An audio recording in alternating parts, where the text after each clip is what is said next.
Nous passons à la parole de Dieu, cette parole qui nous fortifie et qui nous transforme. J'aimerais que vous déclariez: je suis transformé par la parole de Dieu. Et je vais de gloire en gloire et de victoire en victoire. Alléluia. Amen. Mes amis, nous n'allons pas d'échec en échec. Nous allons de victoire en victoire. Nous n'allons pas de disgrâce en disgrâce. Nous allons de gloire en gloire. Pourquoi? Parce que nous serrons la parole de Dieu sur notre cœur. Et je vous le dis dans le nom de Jésus, peuple de Dieu, aimez la parole, recevez la parole et faites en sorte que la parole vous change et vous transforme. Amen. Ne soyez pas des auditeurs oublieux, nous ne sommes pas au théâtre, nous ne sommes pas au cinéma, nous sommes là pour recevoir cette parole et pour la mettre en pratique dans notre vie. Est-ce que je peux avoir un Amen, Alléluia pour cela? Alors nous sommes dans cette série de l'été que Dieu a mis dans mon cœur de vous enseigner 7 miracles de Jésus qui vont transformer ta vie. Alléluia. Amen. Et aujourd'hui, j'aimerais vous parler de comment Jésus transforme et peut transformer ta vie en un instant. Alléluia. Jésus est venu pour transformer nos vies. La puissance transformatrice de Christ, c'est exceptionnel. Alléluia. Alors mes amis, les 7 miracles qui se trouvent dans l'évangile de Jean. On a déjà prêché 2 fois ce sujet et aujourd'hui c'est notre 3e fois, donc on avance dans le nom de Jésus. Le livre de Jean, je vous en ai parlé et c'est très important de comprendre que Jean était un disciple particulier. C'est vrai qu'il était différent, le disciple Jean, parce que d'abord on le voit tellement proche de Jésus. Il avait sa tête sur la poitrine de Christ. Il est aussi celui qui s'est retrouvé le seul à la croix avec les femmes. Et tout le monde s'était enfui. Et il est aussi celui à qui Jésus a dit sur la croix, il lui a dit, femme, il a parlé à sa mère, voici ton fils. Et il a remis entre les mains de Jean le fait de prendre soin de sa mère. Donc Jean avait une révélation particulière de Jésus. Et vous savez, il était profond dans l'amour de Dieu. C'est pour ça qu'à de nombreuses reprises, et tout au long de l'évangile de Jean, Jean ne s'appelle jamais Jean, il ne dit jamais le disciple Jean, il va dire Pierre, il va dire Thomas, il va dire, voilà, les différents disciples. Mais quand il parle de lui-même, il ne dit jamais Jean, il s'appelle le disciple que Jésus aimait. Donc il avait cette révélation que Jésus l'aimait. Est-ce que tu as cette révélation que Jésus t'aime? Est-ce que vous comprenez que cette révélation que Jésus t'aime va transformer ta vie? Ça va enlever la condamnation de ta vie. Ça va enlever la culpabilité de ta vie.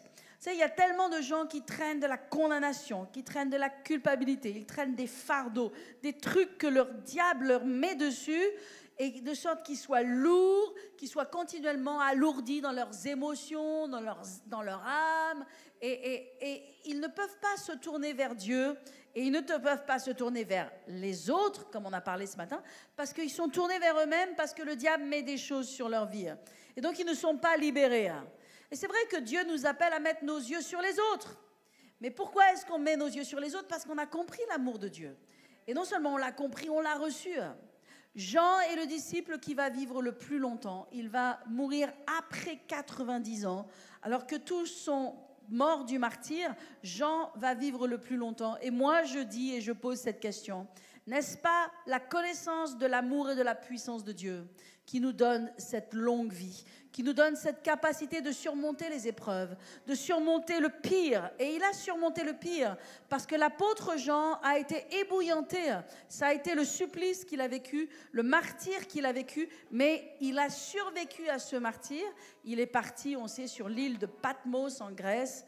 Il a été mis en exil sur l'île de Patmos, mais il a survécu à toutes ces épreuves extraordinaires, terribles.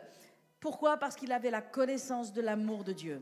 Mes amis, quand vous avez la connaissance de l'amour de Dieu, vous êtes forts. Quand vous avez la connaissance de l'amour de Dieu, vous avez de l'aplomb. Quand vous avez la connaissance de l'amour de Dieu, l'ennemi ne peut plus vous lier.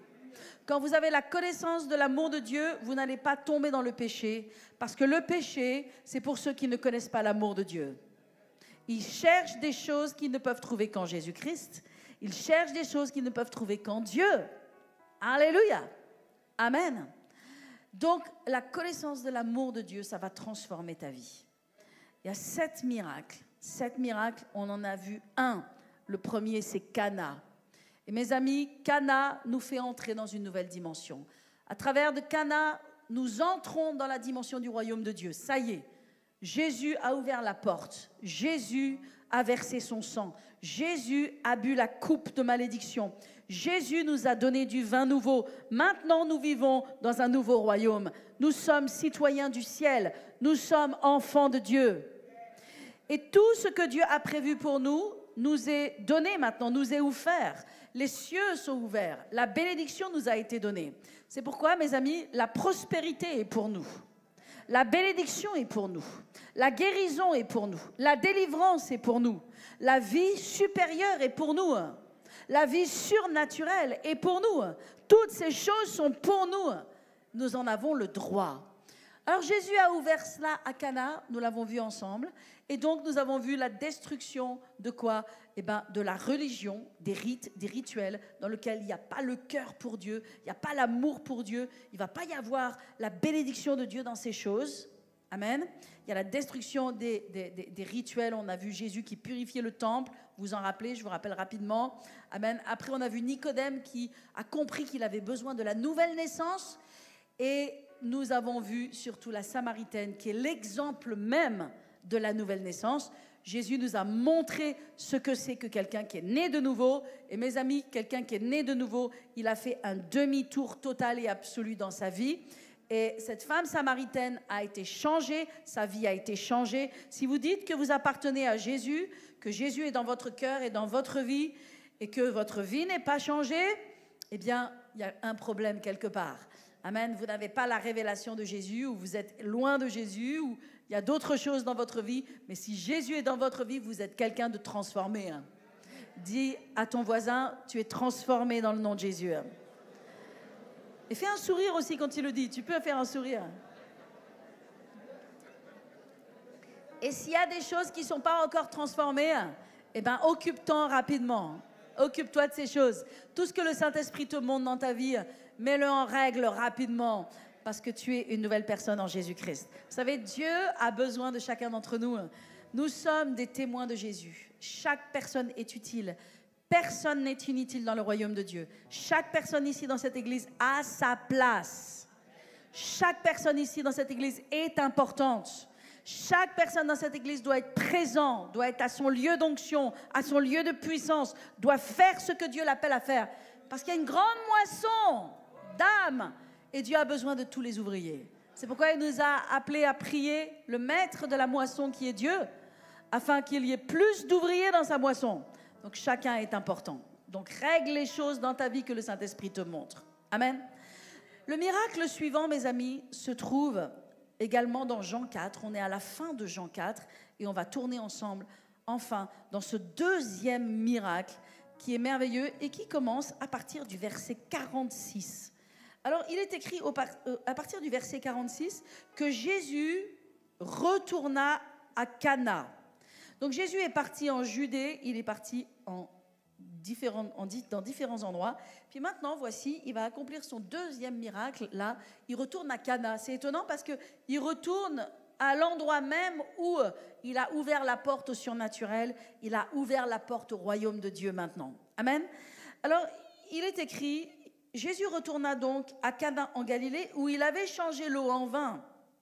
Il y avait là, à Capernaum, un officier du roi dont le fils était malade. Ayant appris que Jésus était venu de Judée en Galilée, il alla vers lui et le pria de descendre et de guérir son fils qui était près de mourir. Jésus lui dit, « Si vous ne voyez des miracles et des prodiges, vous ne croyez pas. » L'officier du roi lui dit, « Seigneur, descends avant que mon enfant meure. » « Va, lui dit Jésus, ton fils vit. » Et cet homme crut à la parole que Jésus lui avait dite et il s'en alla. Comme il descendait déjà, ses serviteurs, venant à sa rencontre, lui apportèrent cette nouvelle et lui dirent, « Ton enfant vit. » Et il leur demanda à quelle heure il était trouvé mieux. Et ils lui dirent, « Hier, à la 7e heure, la fièvre l'a quitté. » Et le père reconnut que c'était à cette heure-là que Jésus lui avait dit, « Ton fils vit. » Et il crut, lui et toute sa maison. Jésus fit encore un second miracle lorsqu'il fut venu de Judée en Galilée. Alléluia. Amen. Alors, nous sommes dans ce récit. Et n'oubliez pas que dans l'évangile de Jean, il n'y a que 7 miracles. Donc, s'il n'y a que 7 miracles, alors que Jésus a fait une multitude de miracles, c'est que chaque miracle a été choisi. J'aime bien, comme on le dit en anglais, handpicked. Handpicked, ça veut dire choisi. Vous savez, quand vous choisissez très précautionneusement. Si vous allez à la boulangerie, à la pâtisserie, si vous allez à La Durée pour acheter des bons macarons, vous allez avoir des couleurs de partout et tous ces gâteaux-là magnifiques.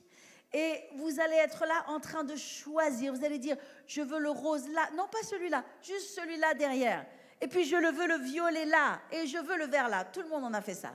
Donc vous comprenez ce que ça veut dire choisir.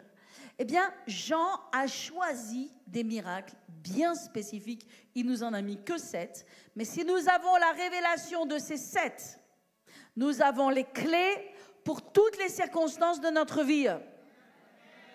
Je ne vous entends pas. Alléluia.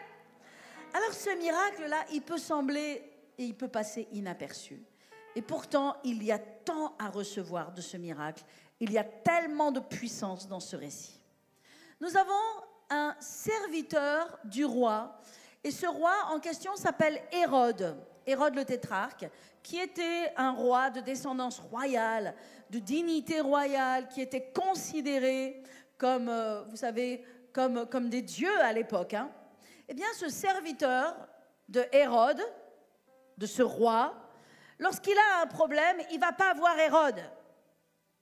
Parce qu'il sait qu'Hérode n'a pas la solution pour lui. J'aimerais vous dire que 100% des gens qui ont été guéris, qui ont été libérés, qui ont été touchés par Jésus, sont allés voir Jésus. Ça veut dire que c'est important d'aller voir Jésus. Il faut aller frapper à la bonne porte. Aujourd'hui, les gens frappent à la porte des médiums, frappent à la porte des magiciens, frappent à la porte des guérisseurs, frappent à la porte de ceux qui pratiquent la voyance et toute espèce de choses occultes. Dans notre monde, il y a l'occulte qui est omniprésent. Partout, il y a la magie. Partout, il y a la sorcellerie. Notre monde est contaminé par des choses occultes.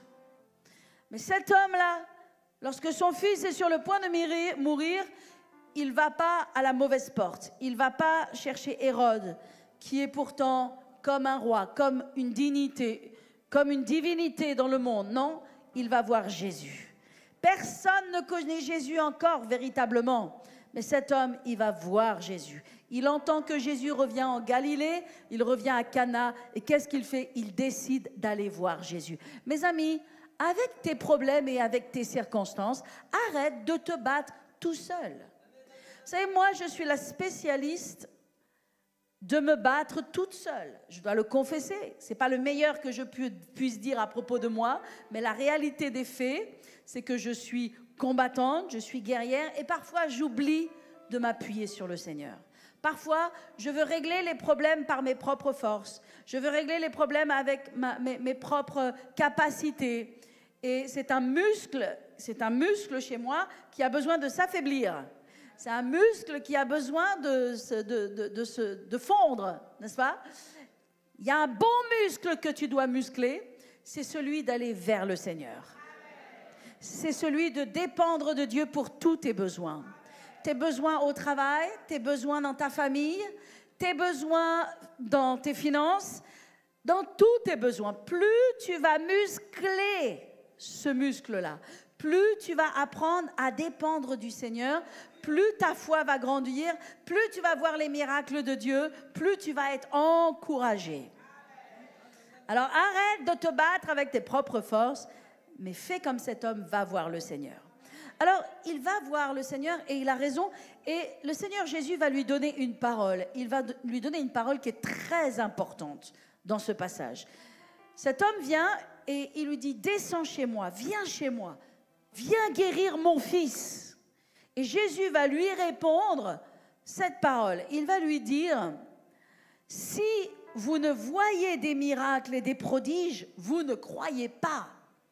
En d'autres termes, il est en train de dire, tu veux que je vienne chez toi pour que tu vois le miracle, de sorte que tu crois que je suis faire le miracle pour ton fils.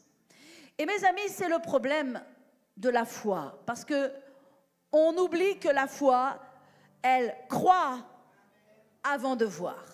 Il faut arrêter de vouloir voir pour croire, parce qu'il n'y a pas de foi dans le fait de voir pour croire. Tu n'as pas vu, eh bien, alléluia. Tu n'as pas encore reçu, alléluia. C'est pas encore présent physiquement dans ta main, eh bien, alléluia.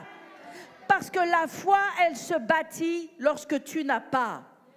Amen. Les gens veulent voir pour croire, mais si tu veux voir pour croire, tu n'auras jamais de foi. C'est pourquoi beaucoup de gens dépendent de la foi des autres. Lorsqu'ils ont un problème, ils vont demander la prière. Et quand ils sont malades, quand ils ont des circonstances adverses, et je ne dis pas qu'il y a de mal à recevoir la prière, parce que la Bible nous dit de prier les uns pour les autres. Mais voyez-vous, il y a une différence entre dépendre de la prière des autres et ne jamais se lever dans notre propre foi et recevoir la prière qui s'ajoute à notre foi en Dieu. Il faut faire attention à la passivité. Il y a quelque temps de cela, je me suis fait mal. J'ai eu très mal dans mon corps. Et pendant des jours et des jours, j'avais beaucoup de douleurs. Je parle beaucoup de douleurs. Je pouvais me plaindre du matin au soir.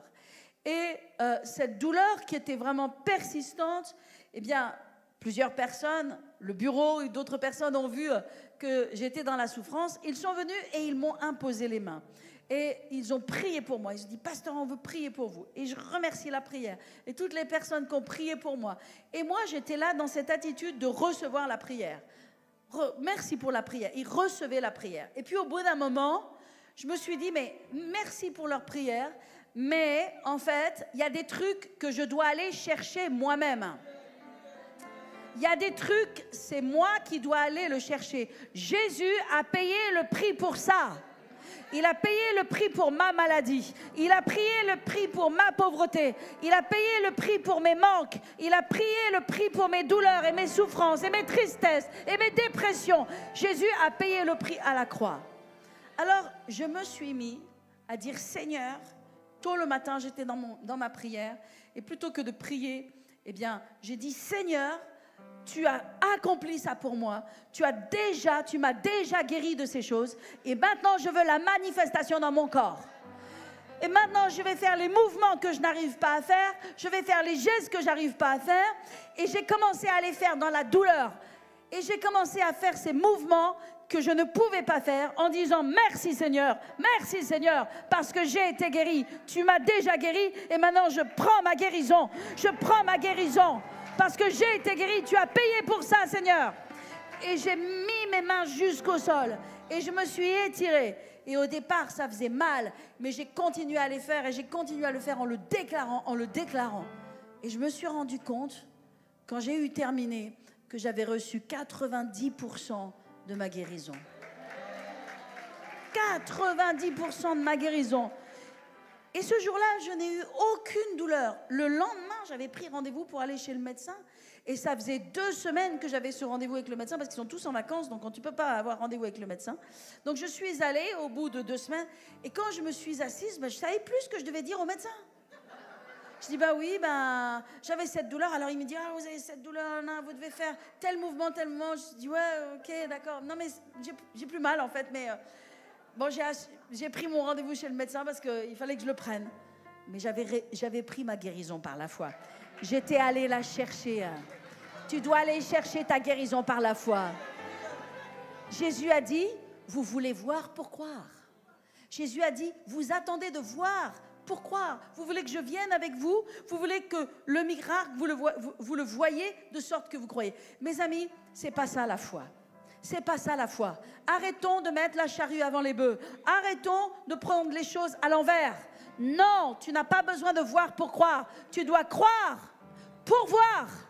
C'est parce que tu crois que tu vas voir. C'est parce que tu crois que tu vas voir. C'est parce que tu crois que tu l'as déjà, que Jésus l'a déjà fait pour toi. C'est ça la foi, que tu vas le voir.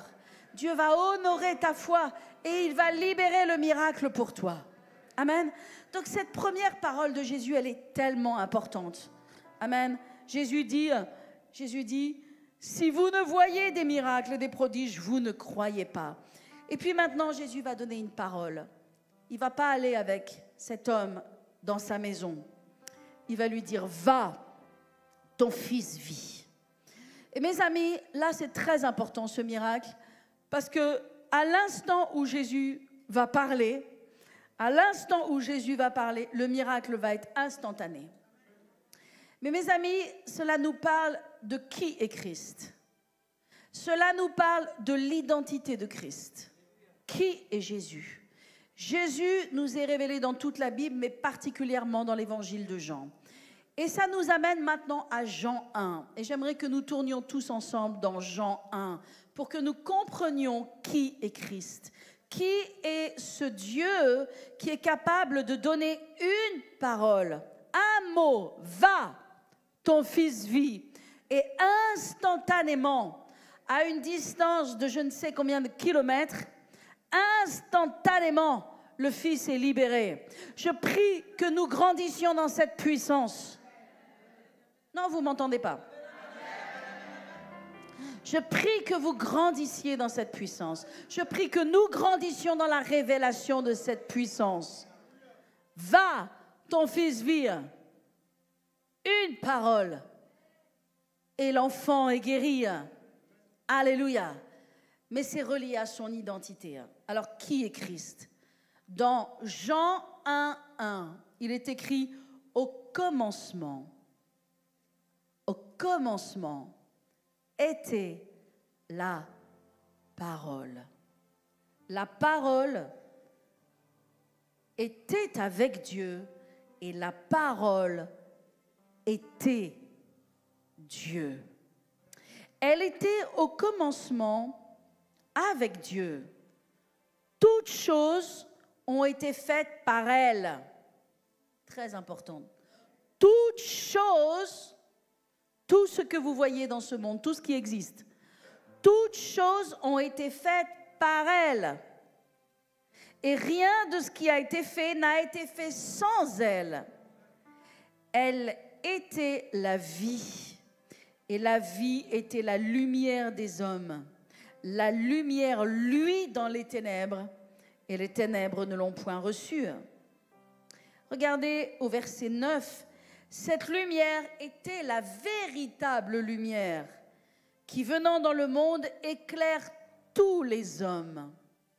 Et elle était dans le monde, et le monde a été fait par elle, et le monde ne l'a point connue.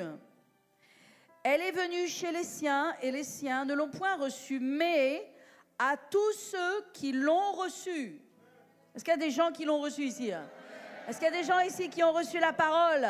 Est-ce qu'il y a des gens ici qui ont reçu Jésus? Alléluia! Mais à tous ceux qui l'ont reçu, elle a donné le pouvoir. Tout le monde dit le pouvoir. Vous savez, c'est le mot exousios. Et le mot exousios en grec veut dire l'autorité. À tous ceux qui l'ont reçu. J'aimerais que ça réveille quelque chose en toi. Parce que la Bible est en train de parler de toi, là. Dieu est en train de parler de toi. Dieu est en train de parler de cette génération qui ont reçu la parole de Dieu. Dieu est en train de parler de cette génération qui ont reçu Jésus dans leur cœur. Mais à tous ceux qui l'ont reçu, elle a donné le pouvoir, l'autorité de devenir enfants de Dieu.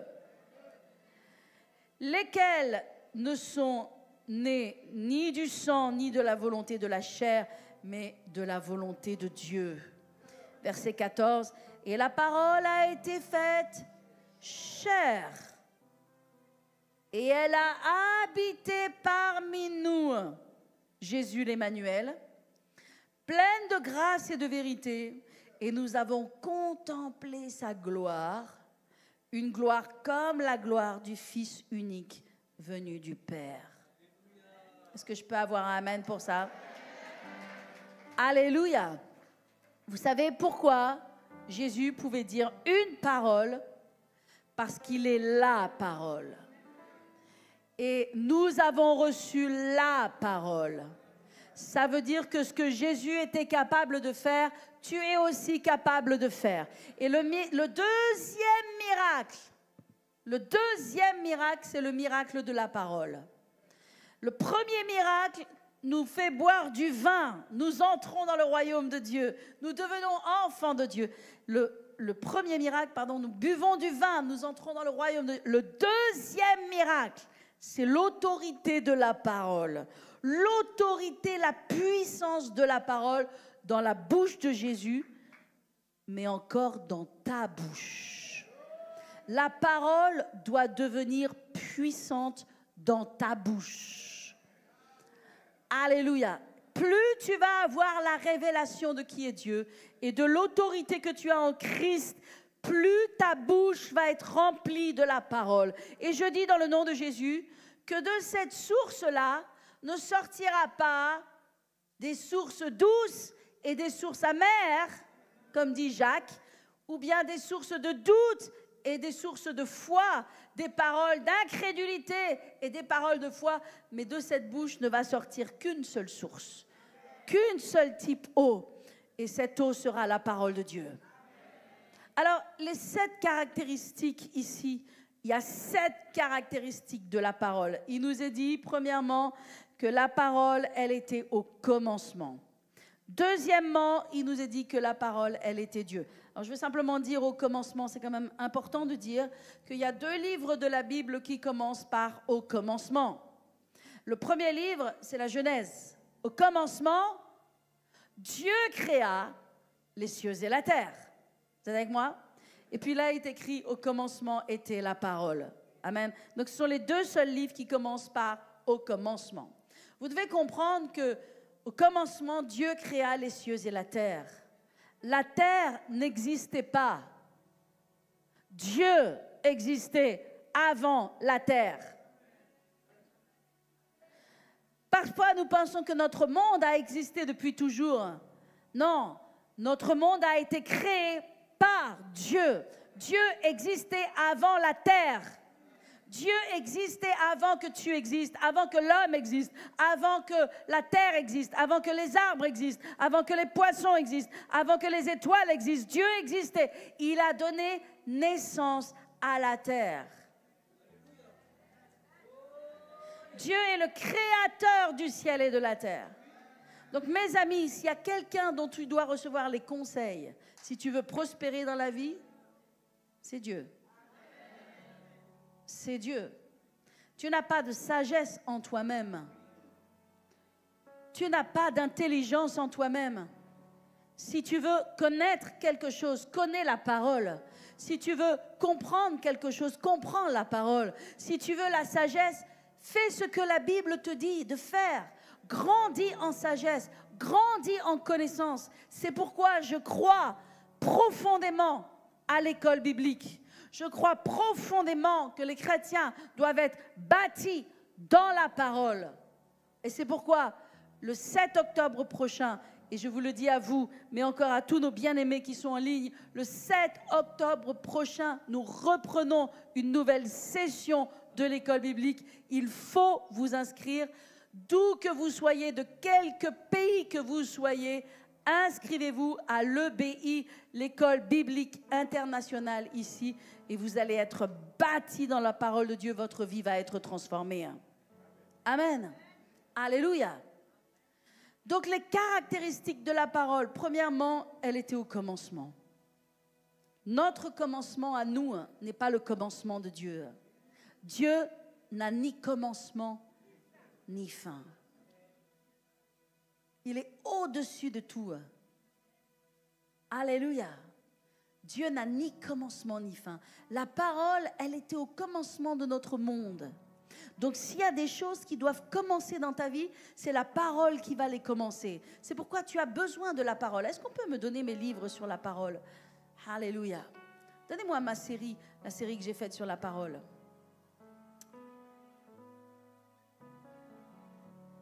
J'ai écrit cette série où ce sont que des livres qui reprennent les versets, la parole, amen, sur toutes les circonstances, sur le fait de vaincre, sur la délivrance, ce que la Bible dit à propos de la grâce, à propos des ténèbres et notamment de la guérison. Quand je vous ai parlé des douleurs que j'avais dans mon corps, vous savez ce que j'ai fait? La première chose que j'ai fait, je suis allée prendre mon livre jaune. Parce que je ne l'ai pas juste écrit pour les autres, je l'ai écrit d'abord pour moi. Parce que moi, j'ai besoin de la parole. Amen. Alléluia. J'ai pris mon livre jaune, la guérison, et je me suis mis à relire toutes les promesses de Dieu sur la guérison.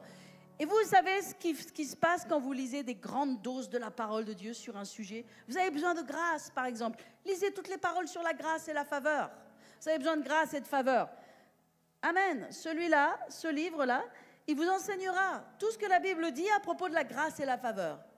Il vous montrera les gens qui ont reçu la grâce et la faveur. Amen. Vous avez besoin de délivrance. Lisez tout ce que la Bible dit à propos des démons, à propos de la délivrance, à propos de l'œuvre de Christ. Quelle que soit la chose, mettez une forte dose de la parole dans votre cœur. Moi, quand j'ai lu ce livre, n'est-ce pas? Quand j'ai lu ce livre, que j'ai relu tous les versets et toutes les promesses de Dieu sur la guérison, j'étais dans une attitude de passivité, où je recevais la prière, où j'avais mal, où je criais, je disais « Bobo, j'ai mal, j'avais des douleurs ». Mais quand j'ai mis la dose de la parole de Dieu en moi, que je me suis rappelé des promesses de Dieu, amen, à un moment donné, j'ai eu le déclic. Ça m'a donné le déclic. Et d'un seul coup, j'ai dit « Mais qu'est-ce que je suis en train de faire ?» Simplement, je reçois la prière des uns, la prière des autres. Jésus a payé le prix pour moi. C'est à moi, ça m'appartient. La foi, parce que j'ai mis une dose de la parole de Dieu dans mon cœur, la foi s'est levée. Automatiquement, c'est naturel. Tu sèmes les bonnes semences, tu sèmes une bonne dose de bonnes semences, et d'un seul coup, tu en es rempli. Qu'est-ce qui se passe? La foi se lève dans ton cœur. Et d'un seul coup, j'ai dit, mais non, en fait, j'ai pas besoin d'avoir mal, j'ai pas besoin de rester dans la douleur. Jésus m'a guéri. Quelle que soit la maladie, Jésus m'a guéri. Il a porté toutes les maladies dans son corps. Il a porté toutes les afflictions. Alors je le crois, je le déclare. Oui, mais c'est venu parce que j'ai aussi mis une forte dose de la parole de Dieu dans mon cœur. Amen. Caractéristique de la parole. 1, elle était au commencement. 2, elle est Dieu. La parole est Dieu. Ta Bible, c'est Dieu. Vous vous rendez compte que les chrétiens ne lisent pas leur Bible? Vous vous rendez compte que nous passons des heures sur les réseaux sociaux et que nous ne prenons pas 20 minutes pour lire la Bible? Est-ce que vous vous rendez compte que c'est une honte? Est-ce que nous avons rendu compte que nous avons besoin maintenant de délivrance, de l'addiction, aux vidéos, aux messages, aux réseaux sociaux? Et vous dites, oui, mais c'est merveilleux de regarder des messages sur Internet. Absolument, c'est merveilleux, mais ça ne remplace pas. Ça ne remplace pas un livre qui est Dieu. Il est Dieu. Ça, c'est Dieu. Ce livre est Dieu. Et Jésus est la parole faite chair. Cette parole est devenue sang, chair et os, cheveux, cils et sourcils. Cette parole est devenue chair. Et elle a habité parmi nous. Alléluia. Amen. Jésus était la parole. C'est pourquoi il a accompli toutes les prophéties de l'Ancien Testament. Il les connaissait toutes. Elles étaient en lui. Il les a parlées, il les a déclarées. Il était l'Ancien Testament, mais il était aussi le Nouveau Testament. Il était toute la parole. Donc la parole, premièrement, elle était au commencement. Elle est Dieu. Tout a été fait par elle. Quatrièmement. Amen. Troisièmement. Quatrièmement, elle est la vie. Je suis en train simplement de vous dire le résumé de ce qu'on vient de lire là dans Jean 1:1. Quatrièmement, elle est la vie. Cinquièmement, elle est la lumière véritable. Pas la fausse lumière, la vraie lumière. Dans le spectacle des JO, il y avait de la lumière. Dans le spectacle des JO, il y avait des choses magnifiques. Il y avait des sons et lumières, il y avait des choses magnifiques. Et ces choses sont éblouissantes. On était éblouis, les gens ont été éblouis par des tableaux de lumière magnifiques. Mais voyez-vous, ce n'est pas la lumière, ce n'est pas la véritable lumière. C'est une fausse lumière. Jésus est la véritable lumière. Alléluia. C'est la 5e caractéristique. Après, il est écrit que c'est la véritable lumière qui éclaire tous les hommes. 6e, elle donne le pouvoir de devenir enfant de Dieu. Et 7e, à propos de la parole, elle a habité parmi nous. Elle est devenue chair. Jésus est la parole faite chair. Le premier miracle, après Cana, c'est le miracle de la parole. C'est le miracle de la parole. Je dis, Dieu merci pour les impositions des mains. Dieu merci pour les grands ministères. Et qu'est-ce que vous faites s'il n'y a pas de grand ministère? Qu'est-ce que vous faites s'il n'y a pas une onction qui descend? Qu'est-ce que vous faites s'il n'y a pas quelqu'un à côté de vous qui prophétise sur vous? Dieu a pourvu à quelque chose qui arrive bien avant la prophétie, qui arrive même bien avant l'esprit et qui est la parole. Et avec la parole, tu as tout ce dont tu as besoin. Alléluia. Aujourd'hui, il y a des gens qui attendent des conférences pour être guéris. Il y a des gens qui attendent des noms de gens qui sont particulièrement oints pour recevoir la guérison. Mais la première chose à être ointe, c'est la parole. Jésus a accompli ce miracle par sa parole. Et mes amis, la parole doit être dans ta bouche. Et c'est ce que nous dit la parole dans dans Romains 10. Il est écrit, la parole de Dieu est près de toi, dans ton cœur, dans ta bouche, car c'est la parole de Dieu, amen, que nous prêchons. Il est écrit dans Apocalypse 12, au verset 11, qu'ils l'ont vaincu. Qui est-ce qu'ils ont vaincu? Satan. Comment ils l'ont vaincu? Amen. Ils l'ont vaincu. Comment est-ce que Satan est vaincu? Par la parole. Est-ce que nous parlons la parole? Est-ce que tu parles la parole sur tes circonstances? Est-ce que tu t'es fait incarner avec des versets que tu confesses sur ta vie, que tu confesses sur ton corps, que tu confesses sur ton couple, que tu confesses sur ta santé, que tu confesses sur tes finances, que tu confesses sur ton avenir, que tu confesses sur ta vieillesse, sur tes vieux jours? Alléluia! La parole doit être dans notre bouche. Car c'est la parole de foi que nous prêchons, que nous confessons. Nous déclarons que les problèmes sont terminés. Nous déclarons que les maladies sont guéries. Nous déclarons que les gens qui sont possédés, opprimés, sont libérés. Au nom de Jésus. Est-ce que je parle à quelqu'un?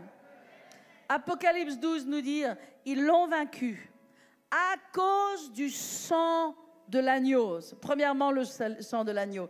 Deuxièmement, à cause de la parole de leur témoignage. C'est-à-dire que dans leur bouche, il y avait un témoignage. Et ce témoignage, c'était la parole. Et aussi, écoutez-moi, et aussi, il y a une dernière chose. Et aussi, vous connaissez quelle est cette dernière chose? Amen. Et aussi, parce qu'ils n'ont point aimé leur vie, jusqu'à craindre la mort. Et je méditais ça. Vous savez, la victoire sur Satan, c'est premièrement l'œuvre de Christ, donc à cause du sang de l'agneau. Sans le sang de l'agneau, il n'y a pas de victoire sur Satan. Est-ce que vous êtes avec moi? D'accord? Après, c'est la parole de Dieu dans notre bouche. Et la parole de Dieu dans notre bouche, c'est la foi. Parce que si tu n'as pas la foi, même dans l'œuvre de Christ, en fait, l'ennemi, il peut toujours t'opprimer. Il peut toujours jouer avec toi. Ce n'est pas parce que Jésus est mort à la croix que tu as automatiquement la victoire. Tu as la victoire parce que tu as la foi dans l'œuvre de Christ. Et donc, il y a la parole de ton témoignage. Tu témoignes, tu déclares ta foi. Tu déclares ce qui va se passer dans ta vie. Tu sais que tu peux déclarer ce qui va se passer dans ta vie et ces choses se produiront parce que le ciel va se mettre en accord avec toi. sur ce qui va se passer pour ta vie, ta famille, tes bien-aimés, ta santé, ton avenir, tes finances. Le ciel va se mettre en accord avec toi. Il n'attend qu'une parole de ta bouche. Ils l'ont vaincu par le sang de l'agneau, par la parole de leur témoignage et aussi parce qu'ils n'ont point aimé leur vie. Et j'aimerais vous dire ce que cela veut dire qu'ils n'ont point aimé leur vie. Ils n'ont pas aimé vivre comme le monde. Ils n'ont pas aimé la vie que le monde propose. Ils n'ont pas aimé ressembler au monde. Ils n'ont pas trouvé leur joie et leur bonheur dans le monde. Ils ont trouvé leur bonheur en Dieu. Satan a du pouvoir sur les gens qui ont l'esprit du monde, qui vont chercher leur joie dans le monde, qui vont chercher leur plaisir dans le monde, qui ont des portes ouvertes dans leur vie à Satan. Plein de chrétiens, aujourd'hui sur la terre, ont des portes grandes ouvertes à Satan dans leur vie, parce qu'ils vont à l'église, ils aiment Jésus, mais leur plaisir se trouve dans les choses du monde. Ils ont encore énormément de choses reliées avec le monde. Leur plaisir n'est pas en Dieu. Savez-vous que partout où il y a une addiction, c'est parce qu'il y a un manque de Dieu. Une addiction sexuelle, c'est un manque de Dieu. Vous dites, oui, mais je vais à l'église, oui, mais je sers, oui, mais je vais à l'évangélisation, oui, mais je fais ceci et cela. Vous savez, nous ne sommes pas là pour condamner qui que ce soit, de quoi que ce soit. Mais la réalité des faits, c'est quand il y a des addictions, et notamment des addictions à la sexualité, à la pornographie ou à toute espèce d'autre chose, c'est aller chercher son plaisir dans le monde parce que c'est un manque de Christ. Parce que Christ remplit tout en tous. Et mes amis, ils l'ont vaincu. Remettez-moi le verset. Ils l'ont vaincu. Pourquoi? Premièrement, à cause du sang de Christ. Parce que Jésus a versé son sang. Deuxièmement, à cause de la parole de leur témoignage. Ils ont la parole dans leur bouche. Ils ont la foi dans l'œuvre de Christ. Et troisièmement, parce qu'ils n'ont pas l'esprit du monde. Et il est écrit, parce qu'ils n'ont pas aimé leur vie jusqu'à même craindre la mort. Ils n'ont même pas craint la mort. C'est-à-dire que s'ils devaient mourir pour leur foi, ils étaient même prêts à mourir pour leur foi parce qu'il n'y avait rien dans le monde qui les attirait. Et nous l'avons vu ce week-end. Rien dans le monde ne peut nous attirer. Qu'est-ce que l'on nous a donné? Qu'est-ce que l'on nous a donné? À part un beau message de tous les peuples et de toutes les nations qui se sont réjouis ensemble autour du sport. Qu'est-ce qu'on nous a donné? On nous a donné de la sexualité, des plans à trois, c'est super. Et on nous a donné du LGBT et de la confusion des sexes. Et un homme avec des seins et une barbe et de la confusion. Et on nous a donné de la sorcellerie et des signes kabbalistiques, de l'idolâtrie. Voilà ce que l'on nous a donné. Et un cavalier de l'Apocalypse qui appelle après le règne de l'Antéchrist. Qu'est-ce qu'il y a dans le monde? Qu'est-ce qu'il y a dans le monde pour te satisfaire? Il n'y a rien dans le monde. Dans le monde, tu ne trouveras que la mort. Dans le monde, tu ne trouveras que la destruction. Dans le monde, tu ne trouveras que la confusion. Dans le monde, tu ne feras que perdre ton temps. Tu perds ta vie. Le diable joue avec toi aussi longtemps que tu as un pied dans le monde. Tu dois sortir du monde. Tu dois sortir des plaisirs de la chair, des plaisirs de ce monde et te donner entièrement à Dieu, te donner entièrement à Jésus. Parce qu'ils ont vaincu Satan. Ils l'ont vaincu par le sang de l'agneau, par la parole de leur témoignage et parce qu'ils n'ont pas aimé leur vie jusqu'à craindre la mort. Alléluia. Savez-vous que lorsque Al-Qaïda a pris ces chrétiens qui ont refusé de confesser Allah dans leur vie, et qu'ils sont allés sur cette plage en costume orange, c'était Al-Qaïda ou l'État islamique, et qu'ils ont été mis à genoux sur cette plage. Certains étaient des hommes mariés, avaient des enfants qui les attendaient à la maison, et néanmoins, ils sont allés en chantant les louanges du Seigneur, et il y a des vidéos de cela, en chantant les louanges du Seigneur, sachant qu'ils allaient au martyre. Ils ont été mis à genoux et les uns derrière les autres, ils ont été égorgés. Mais louez les louanges du Seigneur. Ils n'ont pas craint. Ils n'ont pas aimé leur vie jusqu'à craindre la mort. Alléluia. Mes amis, nous rendons grâce à Dieu parce que dans ce pays, nous pouvons adorer Dieu librement. Mais ce n'est pas parce que nous avons cette liberté que nous pouvons nous permettre de jouer avec le monde et garder le monde dans nos cœurs. Et garder les choses de ce monde dans nos cœurs. L'ennemi aura toujours du pouvoir sur nous si nous sommes accrochés au monde. S'il y a des choses dans notre vie qui appartiennent encore à Satan, l'ennemi aura encore du pouvoir sur vous et vous n'aurez pas une victoire totale. Amen. Fais de Jésus ta vie. En Christ et dans ta relation avec Dieu et dans la compréhension de l'amour de Dieu pour toi, il y a la satisfaction pour tous tes besoins. Amen. Alors je suis sortie de mon message, mais ce n'est pas grave. Mais je termine. Je voulais vous parler ce matin, je n'ai même pas prêché la moitié de mon message, mais tant pis, ce n'est pas grave. Je voulais vous parler surtout de l'homme de Bethesda. Alléluia. Mais là, on n'aura pas le temps ce matin. Mais mes amis, j'aimerais vous dire, amen.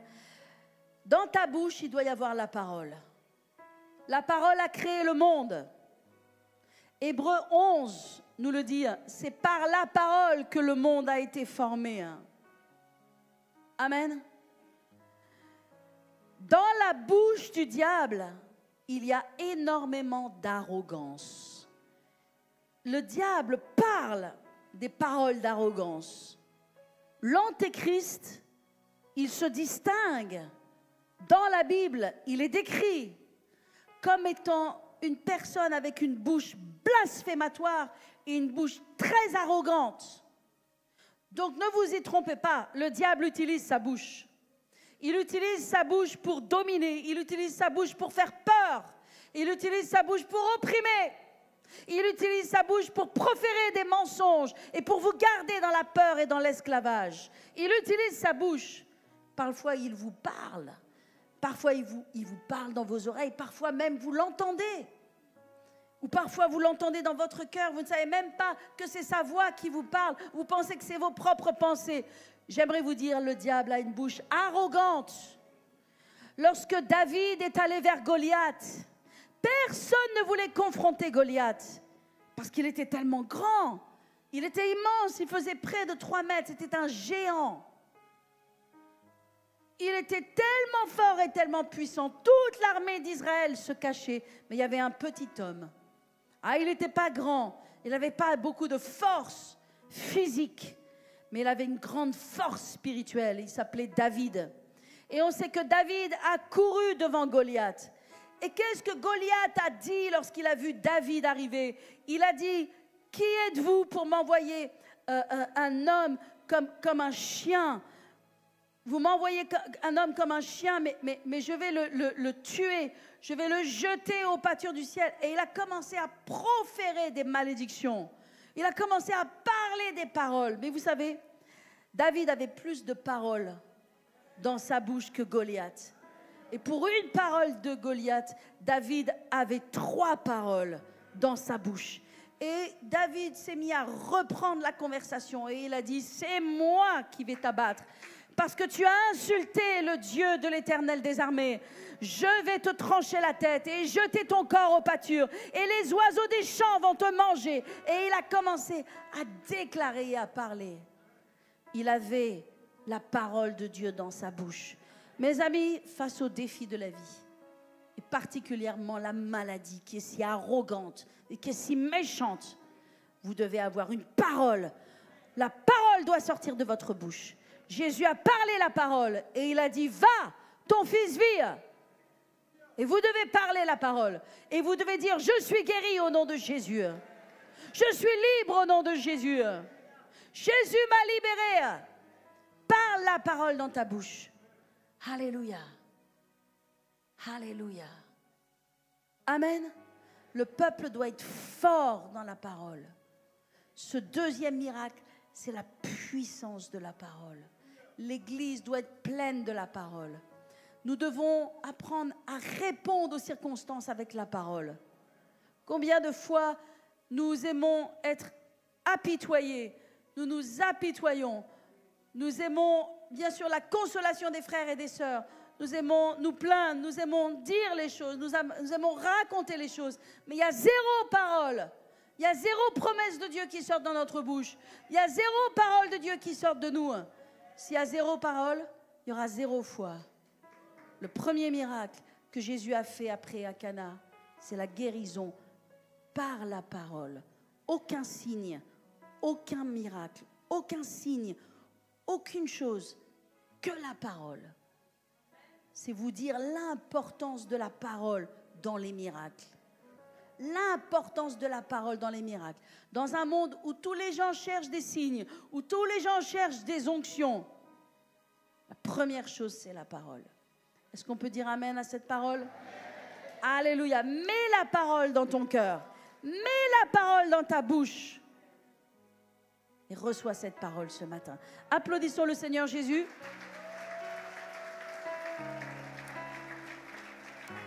Alléluia. La foi est la ferme assurance des choses que l'on espère.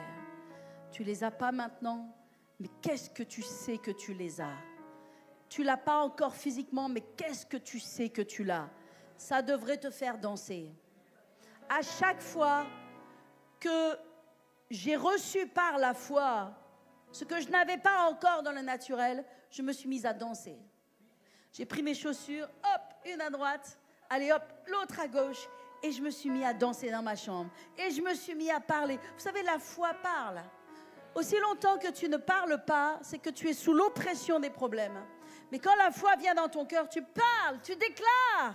Tu dis, Alléluia, mon Dieu m'a libéré. Je suis libre en Jésus-Christ. Ma famille est libre. Alléluia, Satan, tu es vaincu. Je suis tellement heureuse de ce que tu l'as fait.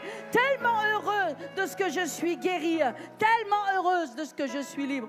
Quand la foi est dans ton cœur, la chaîne de l'ennemi est détruite. Il y a une chaîne qui est tombée. Et tu commences à remercier Dieu, à louer Dieu. Parce que c'est la foi. La foi parle. Elle parle. Tu parles pour avoir la foi. Et après, la foi te fait parler. Tu parles pour avoir la foi. Et après, la foi te fait parler. Mais elle ne te fait pas que parler. Elle te fait danser. Elle te fait te réjouir.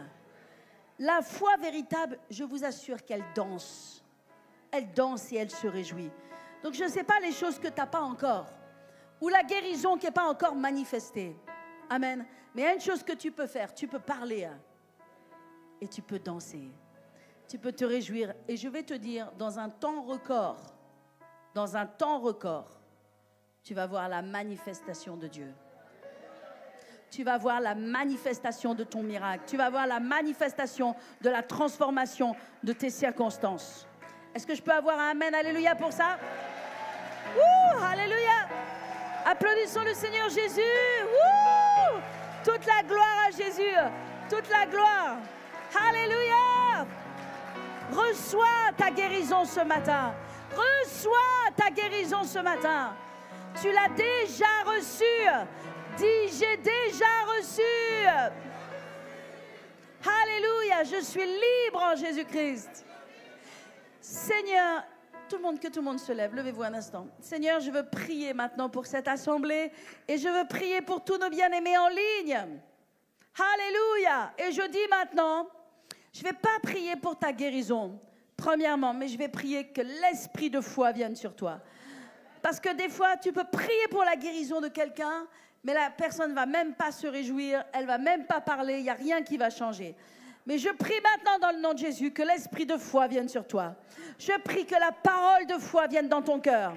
Quels que soient tes besoins et tes circonstances, tu reçois l'esprit de foi. Alléluia. Reçois maintenant. Que quelqu'un reçoive. Reçois l'esprit de foi. Reçois l'esprit de foi. Vas-y. Reçois. Alléluia. L'esprit de foi, reçois. L'esprit de foi est bruyant, mes amis. L'esprit de foi se réjouit. Alléluia. Tu reçois l'esprit de foi pour ta guérison. Tu reçois l'esprit de foi pour ta famille. Tu reçois l'esprit de foi pour ta délivrance. Alléluia. Reçois, reçois. Il y a quelqu'un qui doit danser dans ce lieu. Il y a quelqu'un qui doit crier dans ce lieu. Il y a quelqu'un qui doit dire c'est pour moi, je prends. Wouh! Alléluia. Il y a quelqu'un qui dit c'est pour moi. Il y a quelqu'un qui dit c'est pour moi. Je le reçois. Wouh! Hey! Alléluia. Continuez, continuez de vous réjouir. Reçois, reçois, reçois. Reçois, reçois ta bénédiction. Reçois ta délivrance.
Reçois ta guérison.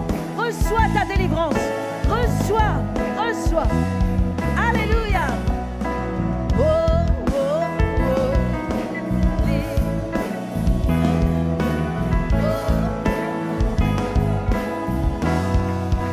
Quelqu'un doit recevoir. Quelqu'un doit danser. Quelqu'un doit tourner.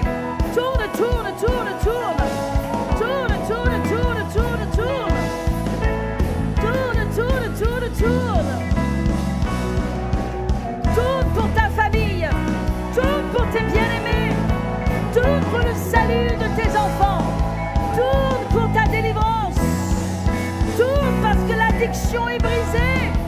Terminé, terminé. Jésus l'a dit, c'est fait. Jésus l'a dit, c'est fait. Oh, oh, oh, oh, libéré. Oh, oh, libéré, libéré. Oh,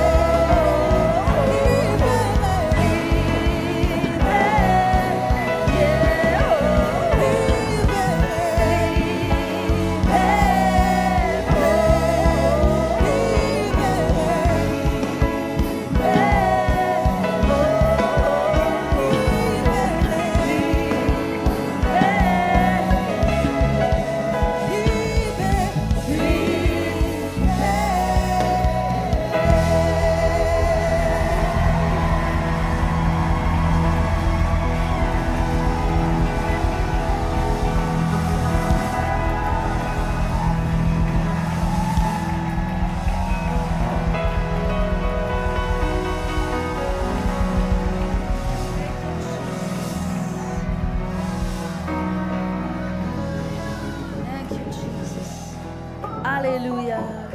J'aimerais que tout le monde fléchisse un genou à terre ce matin et que nous ayons une prière de repentance pour tous ceux et toutes celles qui trouvent encore leur plaisir dans le monde, dans des choses de ce monde, même les réseaux sociaux, avant Dieu, avant la Bible, avant la présence de Dieu. C'est péché. C'est aller chercher une satisfaction avant celle que Dieu nous donne. C'est aller chercher dans le monde ce que Dieu doit nous donner en premier. Alors, ce n'est pas juste les réseaux sociaux, mais c'est quelle que soit l'œuvre de la chair, l'addiction, la pornographie, quelle que soit la chose que nous allons chercher dans le monde, une image, une identité, une reconnaissance. Merci Seigneur.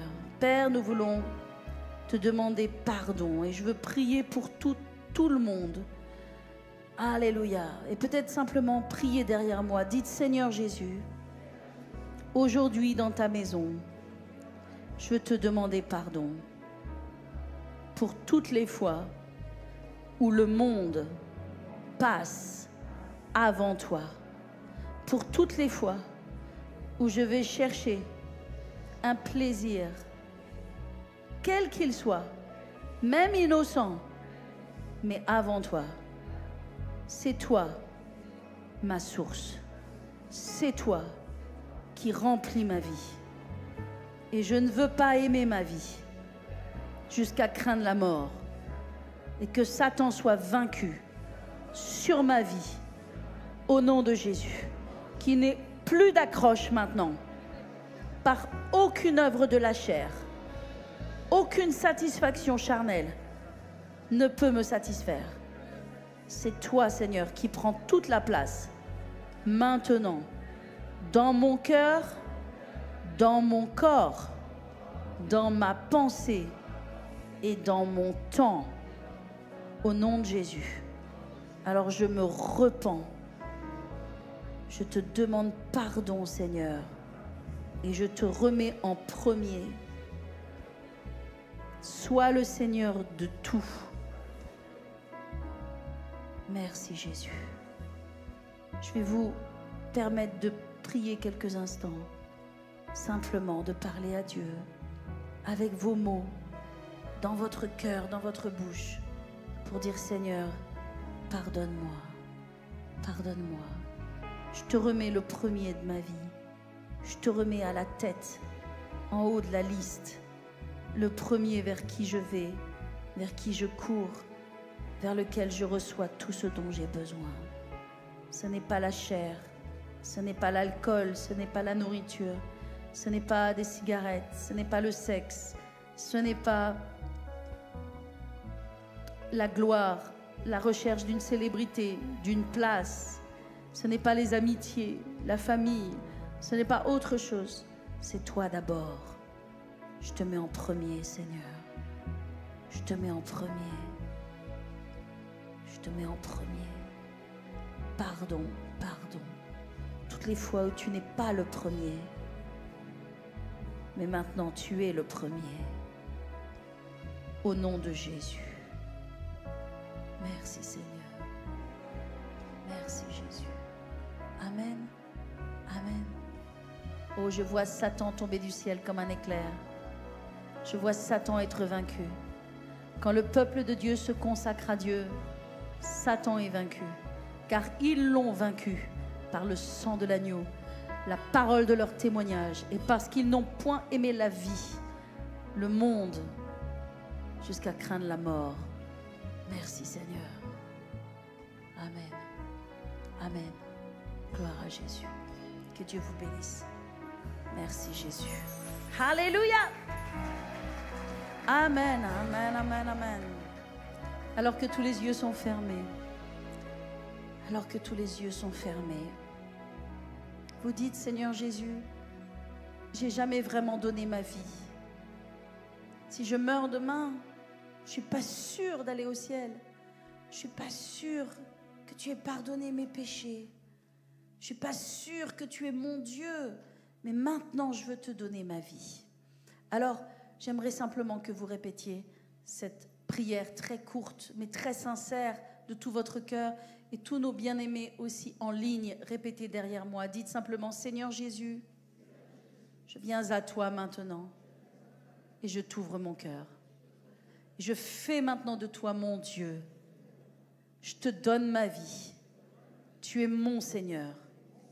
Viens dans mon cœur. Pardonne mes péchés et lave-moi par ton précieux sang. Au nom de Jésus, je prie. Amen. Alors que tous les yeux sont fermés, toutes les personnes de ce sanctuaire qui avaient prié cette simple prière, levez bien haut votre main maintenant. Vous avez prié cette prière de tout votre cœur, peut-être pour la première fois ce matin. Allez, levez bien haut votre main, faites-moi un signe. Gloire à Jésus. Alléluia. Merci Seigneur, merci Père. Thank you Jesus. Alléluia. Merci Seigneur. Merci Jésus. Et toutes les personnes en ligne, vous avez prié cette simple prière, eh bien envoyez-nous le mot sauvé sur le numéro WhatsApp qui s'affiche afin que nous puissions entrer en contact avec vous, vous offrir une Bible et un autre livre qui parle du ciel et de l'enfer. Soyez bénis dans le nom de Jésus. Est-ce qu'il y a quelqu'un ce matin? Il y a quelqu'un ce matin? Est-ce que quelqu'un me fait un signe ou pas? Je ne sais pas si je vois ou si je ne vois pas. Et s'il y a quelqu'un, que la personne se lève, vienne sur le devant. Alléluia. Demandez à votre gauche, votre droite, les amis. S'il y a quelqu'un, allez-y. Tout le monde demande. Thank you, Jesus. Demandez à votre voisin. Est-ce que tu as prié cette prière pour la première fois? Mes amis, ne venez pas seuls à l'église. Amenez avec vous des gens qui ont besoin de la grâce de Dieu. Amen. Gloire à Jésus. Dans les Saintes Écritures, Dieu déclare que le Messie viendrait pour être le sauveur du monde. La vie de Jésus prouve qu'il est bien celui dont les prophètes avaient parlé. Ésaïe a prophétisé que la Vierge deviendrait enceinte et qu'elle enfanterait un fils. Des siècles plus tard, la naissance de Jésus accomplissait cette prophétie.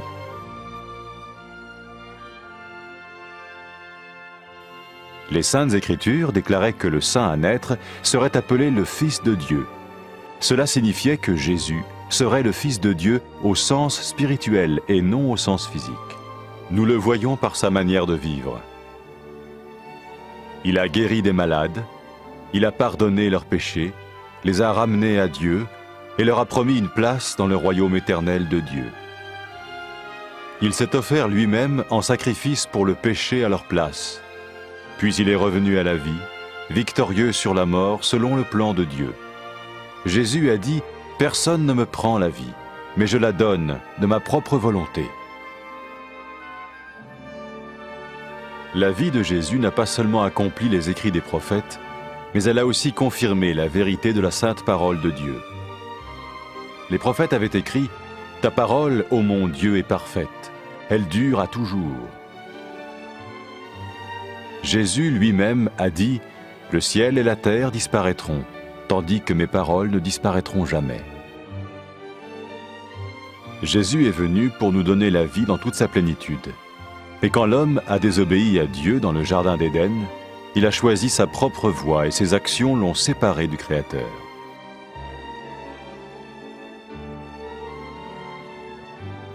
Les Saintes Écritures déclarent que tous sont péchés et que le salaire que paye le péché, c'est la mort. Il s'agit de la mort spirituelle, éternelle séparation d'avec Dieu. Mais tout comme Dieu a donné un bélier pour qu'il meure à la place du fils d'Abraham, ainsi il a envoyé Jésus, le Messie, mourir à notre place.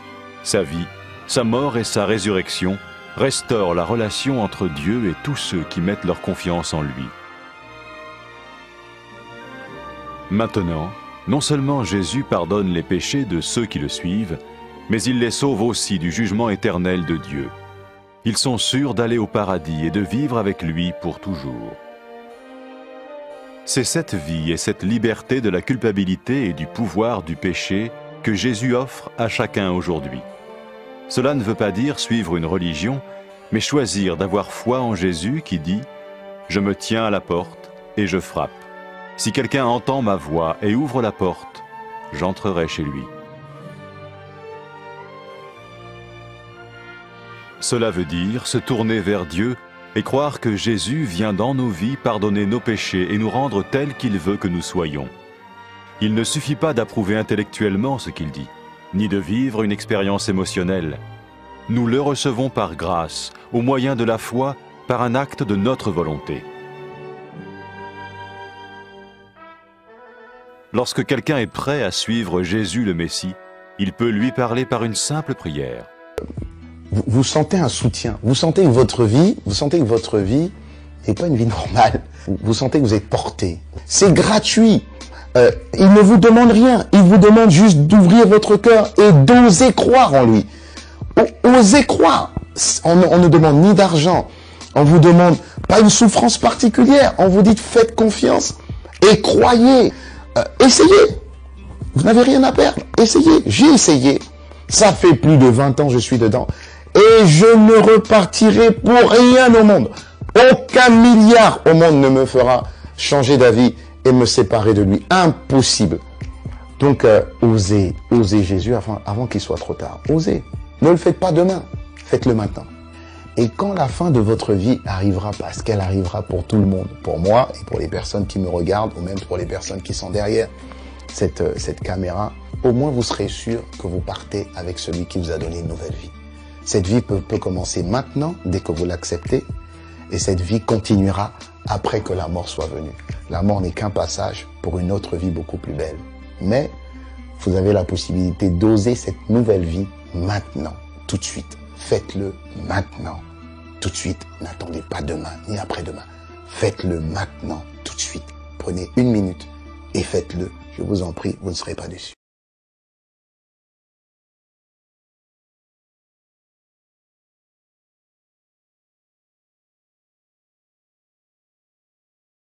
Après avoir écouté ce message, si vous avez décidé de donner votre vie au Seigneur Jésus-Christ, faites cette prière avec l'homme de Dieu. Mon Dieu, je viens devant toi, tel que je suis. Je confesse Jésus-Christ comme mon Sauveur et mon Seigneur.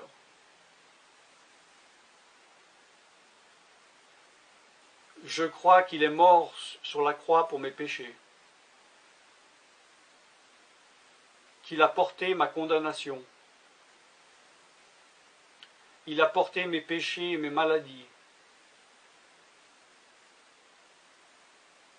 Que Jésus-Christ est le Roi des rois et le Seigneur des seigneurs. Qu'il est le Fils de Dieu. Qu'il est maintenant ressuscité et assis à la droite du Père. Et il prie maintenant pour moi. Je me suis détourné de mes péchés et je veux obéir à ta parole.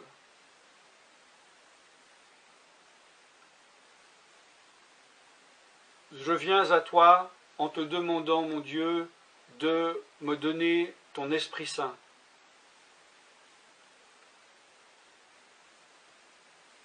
Remplis-moi de ton Esprit,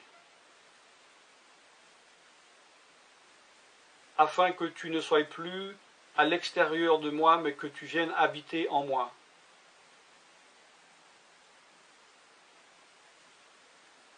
Et que je devienne ton temple. Esprit de Dieu, viens habiter en moi. Purifie-moi, lave-moi, sanctifie-moi, rends-moi pur, transforme-moi à l'image de Dieu.